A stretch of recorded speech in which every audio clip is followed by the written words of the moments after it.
Hi, welcome to another episode of Selling in the Motor Trade. In partnership with Kazana, improve your margins with real-time, data-driven retail valuations backed by the largest raw data set in the UK.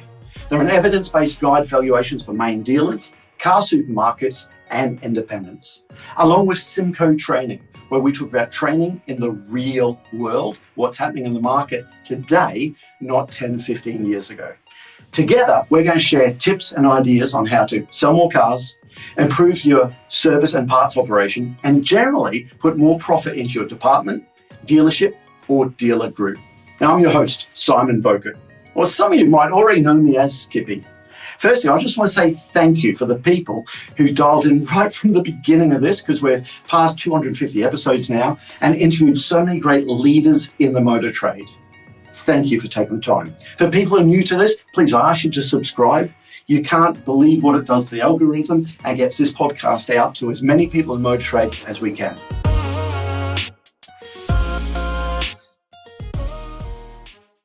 Okay, so we were talking about how the golden hour is so important. In the real world, how do we make sure that golden hour happens? Okay, so again, let me ask a thick question then. All the cars are coming in first thing in the morning, okay? Your workshops, you work in lots of different dealerships around the world. You've got lots of great run dealerships up there. All the people want to drop their car off first thing in the morning. How is the tech going to do the See It Now video on all the cars there, get to contact with the customer early on? Do they bring the car in, just do the check of the car, do the video, and bring it back in later? How do you do that? The logistics of that, Colin. How does that work in the real world? You've got to separate the customer appointment from the car appointment. You've got to explain to the customer, yeah, you're coming in at 8 o'clock because you start to work then. I've got 8 ramps. so your car will be scheduled in over the course of the morning. And then we'll update you when it comes on the ramp. That's why we do the text. And then you'll get a video through from the technician.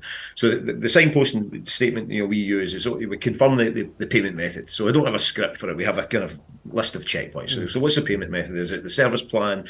Is it going to be card? Are you going to be looking at taking advantage of our drive now, pay later scheme? We then talk through the VHC process. So while they have vehicles with us, we're going to carry out a complimentary vehicle health check. And what we're looking for here is things that make your car, stop it from being safe, roadworthy and legal. If we identify any of those things, they'll be marked in red and we'll be in touch with you about them. So what's the best number? And that's where we get into the number, then the technician email address on there. Now, when you receive that through, you can actually auto-authorize it from the email. You don't need to speak to me. You can just auto-authorize it. If you have any questions, then you can get me on this. This is the best number for me. Now, if you don't hear from me, and this is a really important thing, guys, this revolutionises your service department. I see Darren's got his pen ready. Everyone listening to this should have their pen ready, right? If you don't hear from me, that's good news. And I'll see you at 4 o'clock as we've just arranged. That will stop all of your phone calls at lunchtime going, I'm just looking for an update. My car's been in since 8 o'clock this morning and nobody's phoned me. Oh, is that no good news, sir? Oh, the guy said that.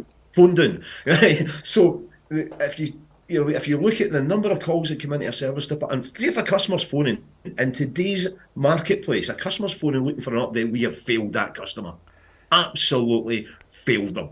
Because we should have texted them, we should have got in touch with them. So if we set that benchmark of, if you don't hear from me, it's good news and I'll see you at 4 o'clock, because that means your car's not had anything that's made it unsafe, unroadworthy or illegal to drive. So it must be okay. And now you'll still get some customers phoning in, but you will reduce dramatically the number of phone calls that phone in. Generally when they're on lunch, your service advisors are on lunch, and your showroom host's on lunch too, and there's nobody answering the phone. And then you've got a very unhappy customer because no one's kept me informed. Keep me informed, exactly. Keep me informed.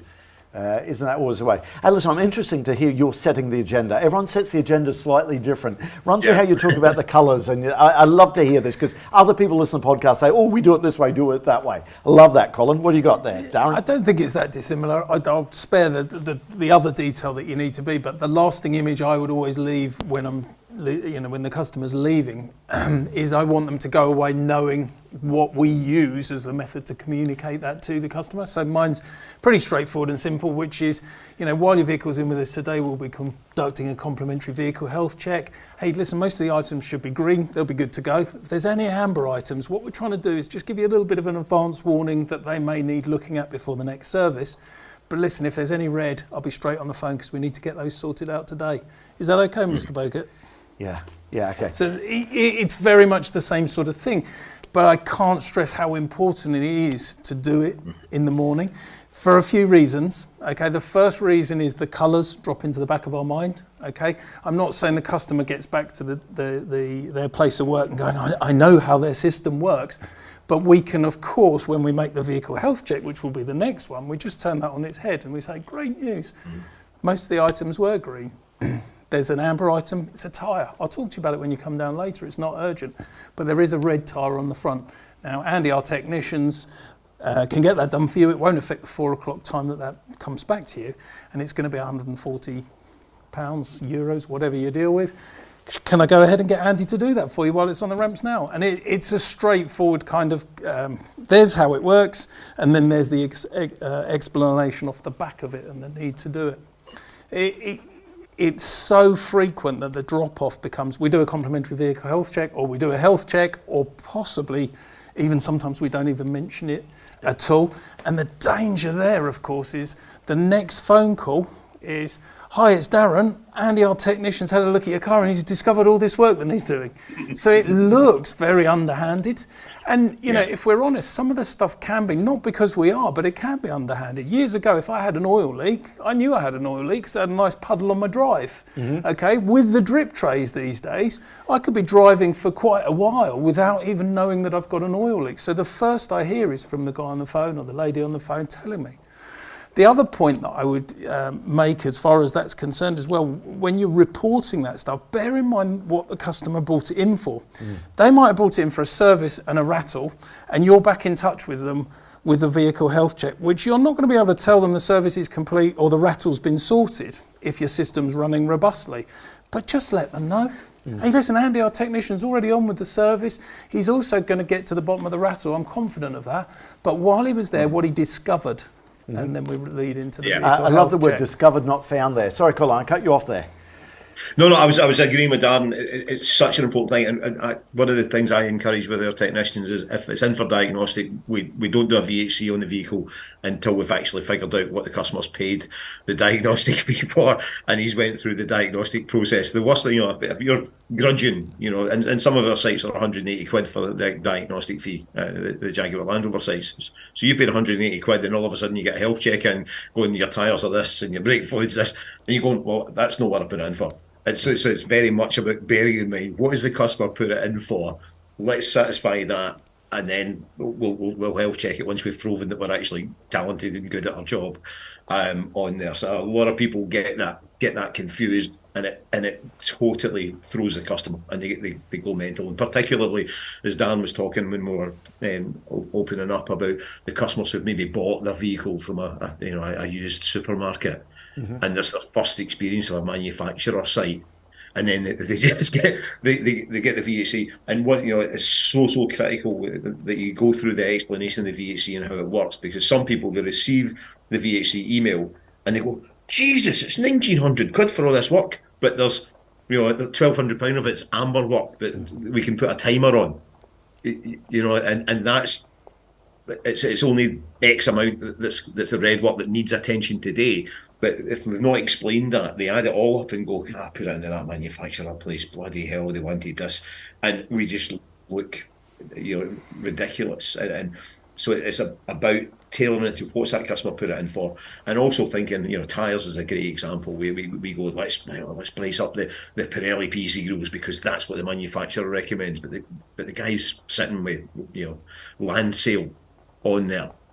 So we're probably going to look at like for like quotes as well. Say, listen, the manufacturer recommends Pirelli, this is where they are, and notice that you've got land sale on there. Was that your choice, or was that the people that were refurbing your car to sell it?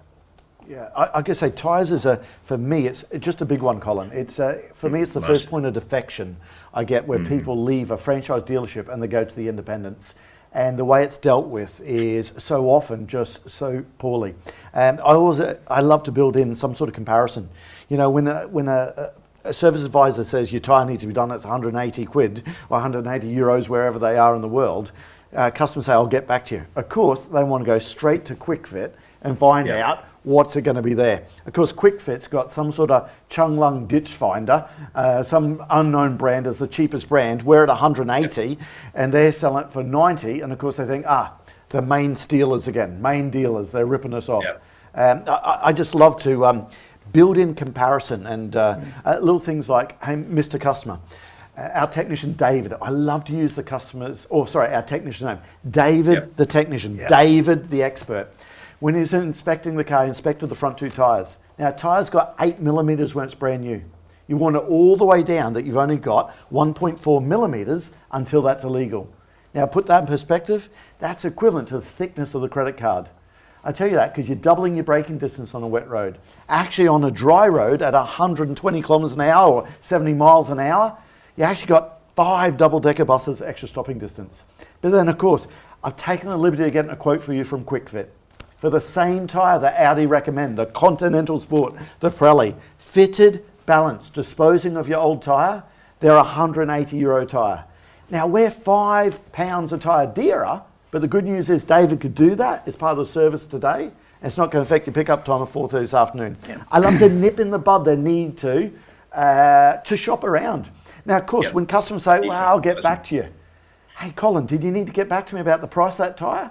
Or did you need to get back to me about when we could fit that for you? It's always price. Then, of course, your service advisor's got somewhere to go. Well, bear in mind, that's on the Pirelli, the same tyre that Audi recommended. But on this occasion, why don't I look at a lower cost alternative? Actually, we've got the Hankook or whatever it is for 120. Hey, Colin, did you want to do the Pirelli at 180? Or does it make more sense for you to put the Hankook on at 120? I mean, just get some sort of, tyres. Colin, again with tyres, you're talking about percentages there. I harp on that because I do feel it's dealt with still in this day and age. We just get it wrong so often. How are you training your advisors to deal with tyres?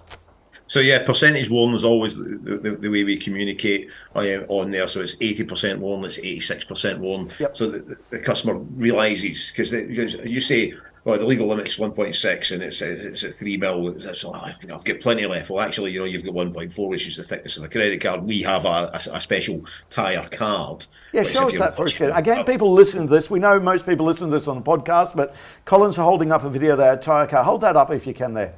Yeah, so that's like a credit card. Tyre card. It's double-sided, so you've got your percentage wardens on the back there, followed in the red, amber, green colour code as well, so you can see, when does it need replaced today. And then miraculously, the card itself is 1.6 mils thick. So that's the legal limit. That's what you're relying on to keep you on the road. It's not a lot when you look at it like that, is it? Yeah, and it does. People go, oh, right. So it's really important. And then we've also got, you can check your tyre depth yourself, take the card away with you on there. And we have a link to Tyre Safe. So it's not just the John Clark Motor Group telling you this, it's the tyre experts, Tyre Safe. They'll give you all the information to back it up. Darren, so it's that. Is there a danger that we're crossing the line and scaremongering a customer? I mean, you talk about the grandma rule, don't you? Can you explain your grandma rule? What do you mean by that? Well, the grandma rule's a really good one in dealership to use where there's a difference of opinion. If there's a technician that's coming along and they're speaking to a service advisor and they're not quite sure whether it's a red or an amber work to fall into, just take it over to grandma. If it was your grandma's car, okay, and she was about to purchase that car, would you want her to know about it? Or would you keep it to yourself? And if you're talking about amber tyres, you'd want it to be communicated that they're amber, but you wouldn't want somebody to try and sell her amber tyres. Likewise, at red tyres, you definitely would. It's a simplistic little rule, but it enables you just to kind of find what that should be. Should that item be red? Should that item be amber? And it kind of settles some of those sometimes conversations that go on of possibly grey areas on certain cars because it's different. Somebody using their car quite frequently is going to need higher mileage. It might mean that they have to come back to you in 6 months. For somebody else, it might actually last a longer period. Guys, so I'm cutting you off, Darren. I've got to tell you, my pet hate. Listen, we all drive cars. We get cars serviced all the time. Colin, within the group, I'm sure you're getting sorted. But my own personal car, having to drive out there, my pet hate is where people don't offer me things. Well, they don't, and I have to take the car back in 2 months' time, 3 months' time. It's different to that. Can I ask you one question? Who in their world from a convenience perspective, wants to bring their vehicle into a main dealer, to have their car serviced, to be told it needs 2 tyres, to then build time into their schedule, to drive away from that dealership, to go and sit in a non-branded place, drink a cup of Clicks coffee, maybe struggle with the old Wi-Fi connection, sit on a lovely couch that's already got grease on it for you, and all of those sorts of things. Not the least of which, although they are deemed quick fit kind of operations, it's not quick by any means, because there's no appointment system. So if you turn up, you might get in, but it's still a reasonably lengthy job. They have a duty of care. They have to go through those same things as we do in terms of the vehicle health check. But also the other thing is, it could be people in front of you. So you could be there for an hour, hour and a half. Really, the customers that we bump into in a main dealership in a manufacturer environment want to do that. I tell you, the power of convenience to me, the one that brings it home for me is, when I was growing up, I was a privy, obviously wasn't driving, but I was a privy to conversations of people who drive to different petrol stations to save a penny a gallon. Okay, now if you're driving down the motorway, there can be up to 10 to 15p difference per litre, 5 litres in a gallon roughly. So there's that difference that people, you'd expect there to be nobody stopping on the motorway services. They're as busy as anything, okay? You go in there, you're going to pay through the nose for your fuel. Your meal deal's now jumped up from £4 to £5.50 or whatever. Your bottle of water's gone up. Everything is going to be more expensive. But we go in there because it's convenient.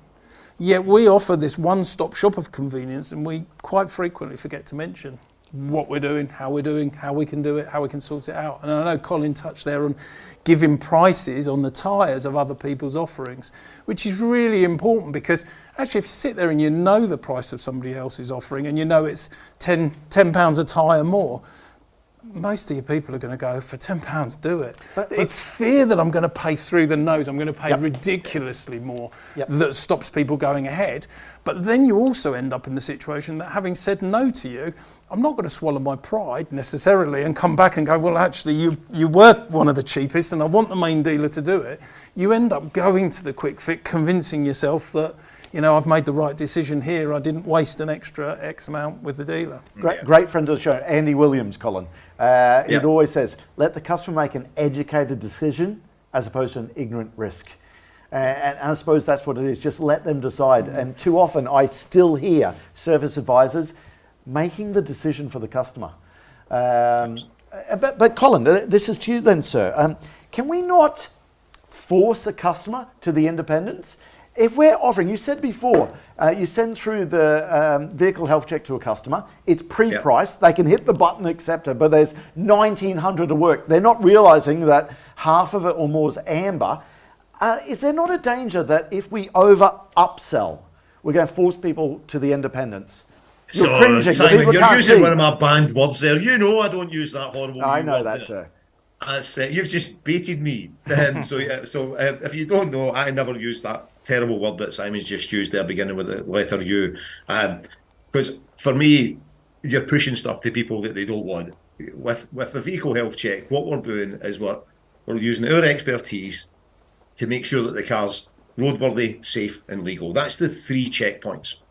And anything I'm reporting to a customer and recommending to a customer falls out with that. It means that the car's unsafe, illegal or unroadworthy.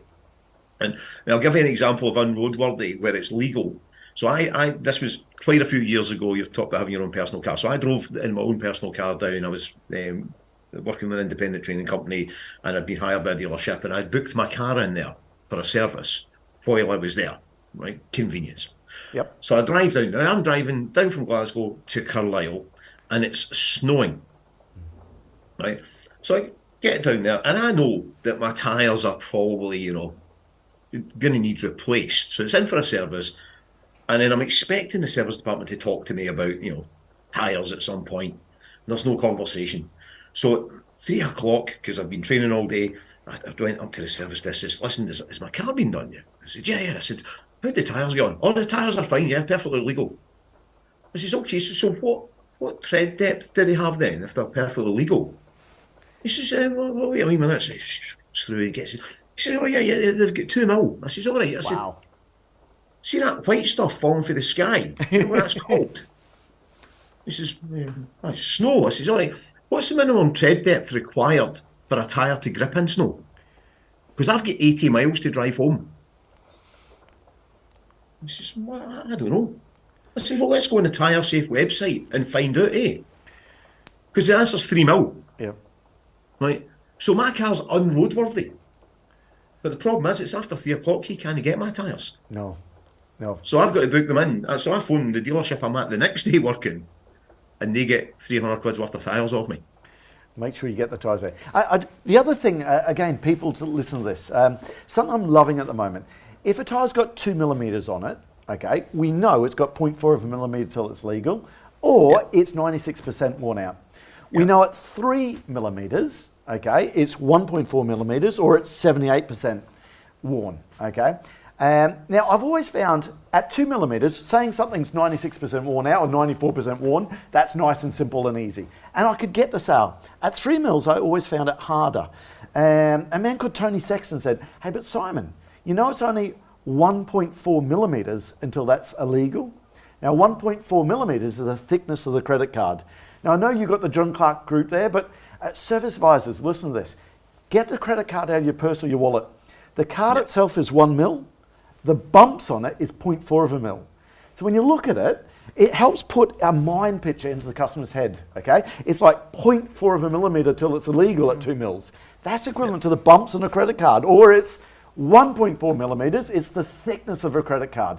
When you actually look at the difference there, it's not like, I know, Darren, you do that with the tyre gauge and you show it up against the paper. Yeah, absolutely. And I mean, these are really powerful, using a digital tyre gauge to see the difference. But I'd urge anybody out there who's within the role, just refresh your memory of those distances. Because, you know, what we generally do is start on an 8 mil. So we start on 8 mil, which is what most new tyres have. Have a look at that. Bring it down to 3 mil. Have a look at that. You know, we're starting to get quite small. Then bring it down to 1.6, which is the legal limit. Then take it down to 1.4. And please bear in mind, when you bring it down to 1.4, that's the maximum notice that you're going to give somebody, because that means that the tyre's 3 mil. Okay, so above 3 mil, we won't be communicating as a red tyre. Below 3 mil, we will be. So it really is the absolute maximum that would be there. Now, one good stop on a motorway from an elevated speed, you could probably scrub most of that off as well. So it's a really good exercise just to refresh your mind of those distances and then communicate them.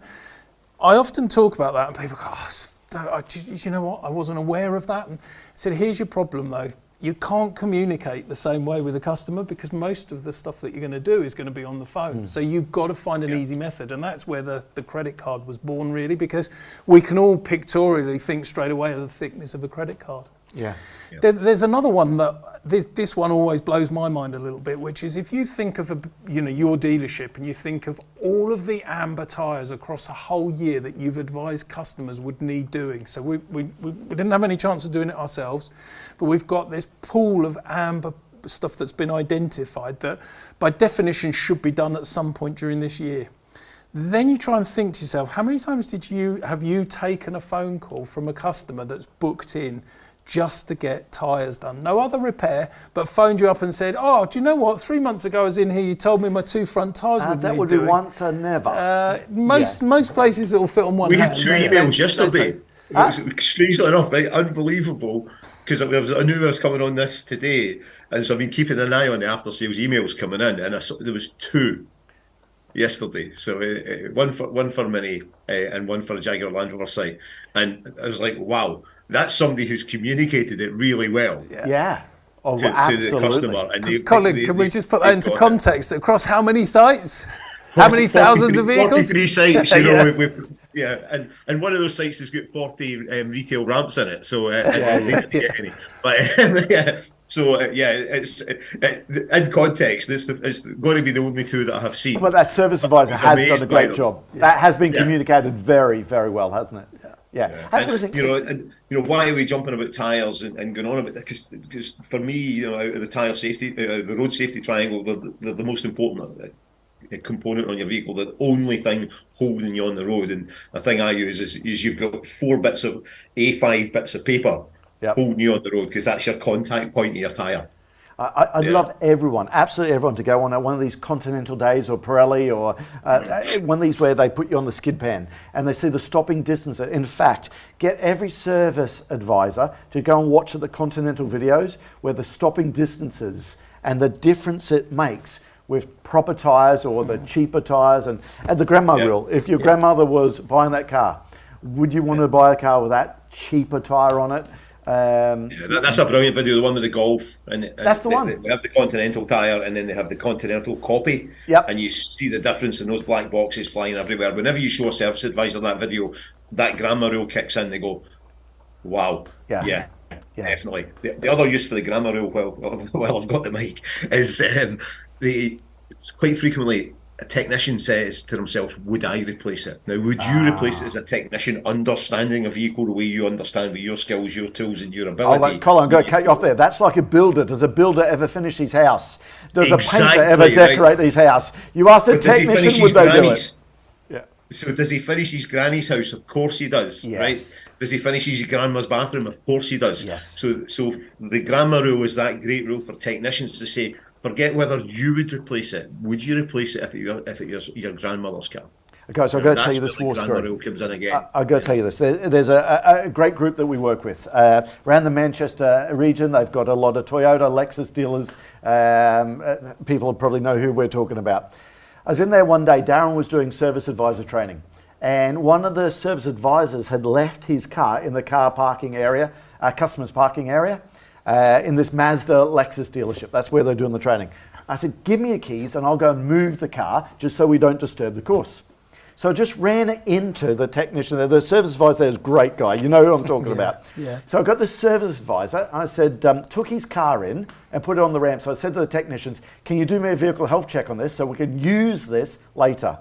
Colin, I promise you, you've never seen so much red and amber in all your life, okay? You've got tyres there that are 2 of them below the legal limit. You've got brake lights out, bulbs are out on it. You've got the airbag warning light, you know, the SRS light, glowing orange, almost glowing a hole in the dash there.